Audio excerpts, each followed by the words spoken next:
C'est même pas une erreur politique. C'est presque, d'un point de vue économique, c'est presque criminel.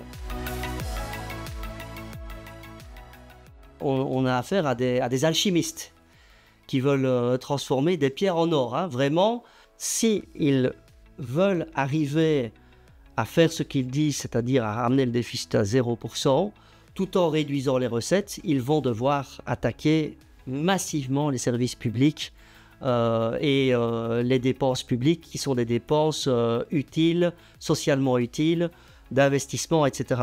C'est même pas une erreur politique, c'est presque, d'un point de vue économique, c'est presque criminel. Je veux dire, c'est sûr que ça ne va pas marcher. Ajoutez à cela que, admettons, même si ça marchait, même si, admettons que ces politiques donnaient les résultats, ça ne donne aucune perspective intéressante. Je veux dire, le gouvernement belge et wallon, pour l'instant, qu'est-ce qu'ils disent?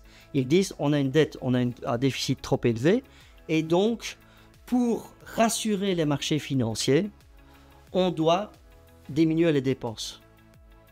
Pour gagner quoi? 1%, 2%, 3% de dette, on va passer de 106 à 103%, on va diminuer le déficit de 12 à 13 milliards, mais et le pouvoir d'achat dans tout ça, et la relance de l'activité, et l'amélioration de la situation des professeurs et des infirmiers, et la transition en matière de mobilité, et la transition énergétique.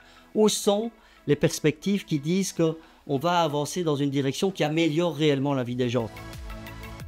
Il faut admettre, il faut sortir de cette logique qu'on dépense trop. Il faut, je pense, commencer par affirmer le contraire. L'État doit dépenser plus. Les dépenses publiques doivent augmenter.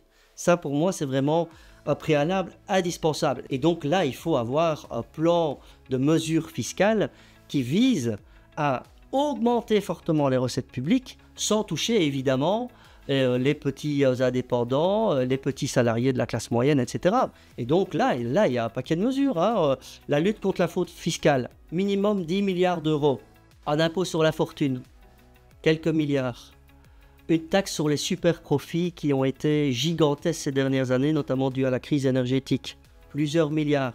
Une taxe sur les gigantesques profits réalisés par les banques. Il y aura encore d'autres mesures. Ça veut dire qu'un plan de mesures fiscales pourrait rapporter très facilement entre 10 et 20 milliards de plus par an.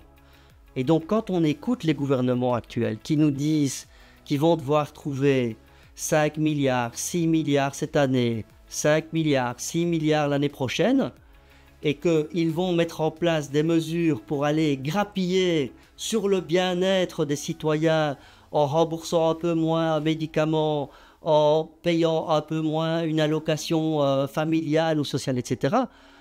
C'est complètement scandaleux parce qu'il y a de l'argent, il y en a plein, mais donc il faut évidemment une volonté politique très forte qui se mette en œuvre, mais c'est tout à fait possible de le faire.